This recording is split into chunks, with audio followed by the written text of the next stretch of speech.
The smell of my burned daughter's teddy bear still clung to my robes when Constance Whitmore walked into my courtroom like she owned it. That same psychotic smile, the one she wore while poisoning my dead wife's roses with bleach, while stealing $89,000 from our neighbors, and probably the same one she flashed when she watched my house, and everything I'd left of my family, burn to ash. But this HOA terrorist made one fatal error. She never bothered learning who she was destroying. I'm not just some random single dad she could bully into submission. I'm federal judge Thaddeus Morrison, and she just committed arson against the one man in this district with the legal power to annihilate her existence. 18 months of psychological warfare. One moment of beautiful reckoning. She thought burning my house would silence me. Instead, she just handed me the match to torch her entire criminal empire. What would you do with this power? Comment your revenge strategy below. But let me back up and tell you how a respected federal prosecutor ended up watching his neighborhood terrorist face federal charges. 2 years ago, life was damn near perfect. I'm Thaddeus Morrison, Thad to friends, a 15-year federal prosecutor who'd put away everyone from cartel bosses to corrupt senators. My 12-year-old daughter, Zara, and I live in our modest craftsman house in Willowbrook Heights, where the biggest crime was Mrs. Lucy's cat stealing newspapers. The house wasn't much, faded blue siding, white trim that Sarah had insisted on painting herself while pregnant. But God, it was everything. The morning coffee still tasted better in Sarah's favorite mug. Zara's laugh still echoed from the tire swing I'd hung the day we moved in. Even 3 years after cancer stole my wife, every creaking floorboard held memories I wasn't ready to let go. I was the neighborhood's unofficial good guy. Perfect lawn that made other dads jealous. Helped elderly Mrs. Lucy with groceries every Sunday. The papery feel of her grateful hands always reminding me of my own grandmother. Coached Zara's little league team. The crack of aluminum bats on Saturday mornings becoming my meditation. Willowbrook Heights was paradise for people like us. Young families, retirees who'd been there since Reagan, single parents just trying to give their kids stability. Block parties where the smell of charcoal and laughter drifted until midnight. Community garden where kids learned that tomatoes didn't grow in grocery stores. The kind of place where neighbors mowed each other's lawns without asking and pretended not to notice when someone left groceries on a struggling family's doorstep. Then the devil moved in next door. Constance Whitmore arrived 18 months ago in a white Escalade that screamed, "I need everyone to know I have money."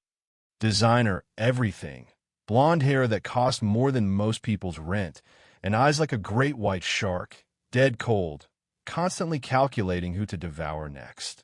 Her husband worked overseas, oil money, always traveling, which meant Constance had unlimited time to make everyone else's life hell. Within 72 hours, she'd printed business cards calling herself HOA Compliance Coordinator, a title that existed nowhere in our neighborhood's practically non-existent housing agreement. See, Willowbrook Heights technically had an HOA, but it was dead. Formed in 1987, never properly incorporated. Hadn't held a meeting since Bush Sr. was in office. We liked it that way. Live and let live. Help when needed. Mind your own damn business. But Constance saw opportunity like a vulture spots roadkill. She started prowling the neighborhood with a clipboard. That cheap vanilla perfume trailing behind her like toxic waste. Taking photos, measuring lawns, interrogating neighbors about property values and aesthetic standards. The click-clack of her designer heels on concrete became the soundtrack of impending doom. Her first target? My mailbox. Vintage cast iron hand-painted numbers that Sarah had done during one of her nesting phases. 15 years of Michigan weather had given it character. Some rust, chipped paint, but solid as my marriage vows. It was one of the last things Sarah had touched before Zara was born. Constance declared it non-compliant with neighborhood standards and demanded I replace it within 48 hours or face $50 daily fines. I'm a federal prosecutor. I smelled bullshit from 3 counties away. A quick county record search revealed exactly what I suspected. Our HOA had zero legal authority to enforce anything. Better yet, federal employees have specific protections against discriminatory housing enforcement under USC Title 42. HOA harassment of federal employees isn't just annoying. It's a federal civil rights violation punishable by serious jail time. I drafted a polite but firm letter explaining why Constance could take her fake fines and shove them where her fake smile couldn't reach. That letter should have ended everything. Instead, it started a war that would cost me everything I loved and nearly destroy an entire neighborhood because I just made the fatal mistake of thinking I was dealing with a rational human being. Constance's response to my legal letter arrived exactly 72 hours later. It wasn't what I expected. She didn't back down. She declared war. At 6 a.m. on a Tuesday, I woke to the sound of my sprinkler system running full blast. Weird since I'd winterized the damn thing weeks ago. I stumbled outside in my bathrobe, coffee steam rising in the cold morning air, expecting a broken valve or maybe some neighborhood kid's prank.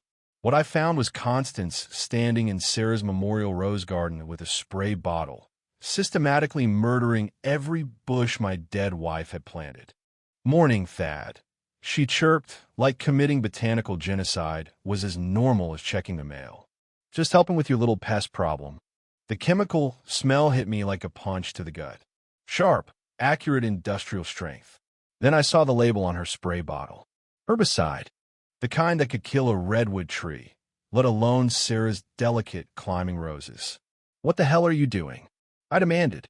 "Well, since you clearly can't maintain your property to neighborhood standards, I'm solving the bee problem these roses create."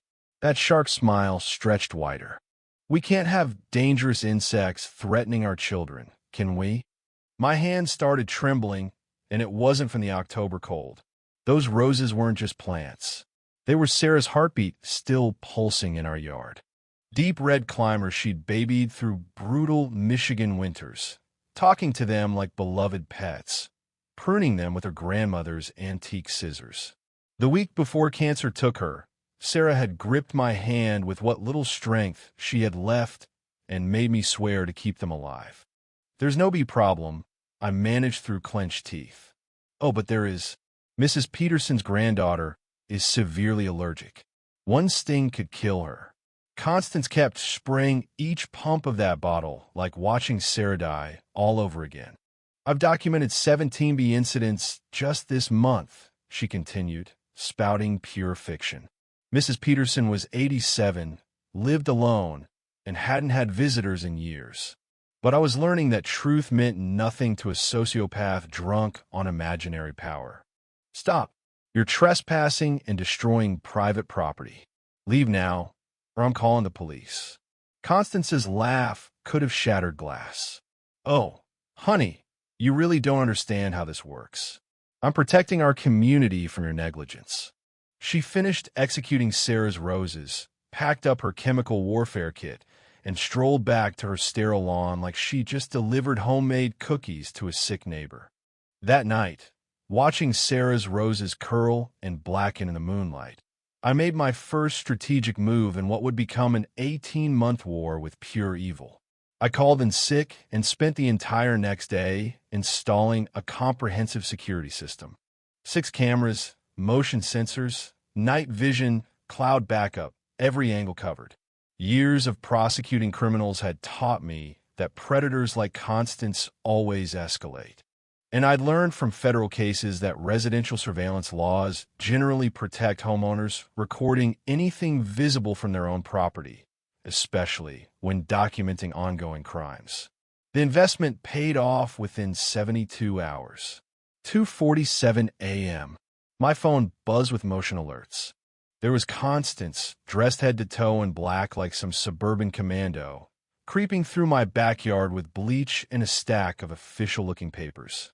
Night vision captured everything in crystal clarity. Her pouring industrial bleach directly onto root systems, then carefully placing fake HOA violation notices under decorative rocks. The forged documents were masterpieces of suburban fraud, complete with fake neighbor signatures complaining about safety hazards and property degradation, plus entirely fictional meeting minutes claiming the neighborhood had voted for emergency landscaping enforcement. But Constance made one fatal error. She'd forged Mrs. Lucy's signature. Mrs. Lucy, whose arthritic hands could barely grip a coffee cup. Mrs. Lucy, who couldn't write English beyond her own name. Mrs. Lucy, who'd been warning me for months that our new neighbor radiated very bad energy. I had everything any prosecutor dreams of. Video evidence, expert testimony, potential clear criminal intent, trespassing, destruction of property, fraud, forgery, a slam dunk case that should have ended her reign of terror immediately. So the next morning, I marched into the police station with my meticulously organized evidence folder and filed formal charges with Sergeant Rick Bellows. That's when I discovered just how far Constance's infection had spread. "Look, Mr. Morrison," Bellows said, sliding my unopened evidence folder back across his desk like it contained anthrax. "Mrs. Whitmore is a pillar of our community, church volunteer, school fundraiser, always helping neighbors. You sure you're not having some kind of adjustment issues since your wife passed?" The metallic taste of rage flooded my mouth. Adjustment issues? Grief makes people see threats that aren't there. Maybe you should talk to a counselor instead of harassing good people with paranoid conspiracy theories. That's when the horrible truth crystallized. Constance hadn't just targeted my roses. She'd already poisoned the entire system against me. 3 weeks after the Rose Garden massacre, Constance escalated to attacking my family directly,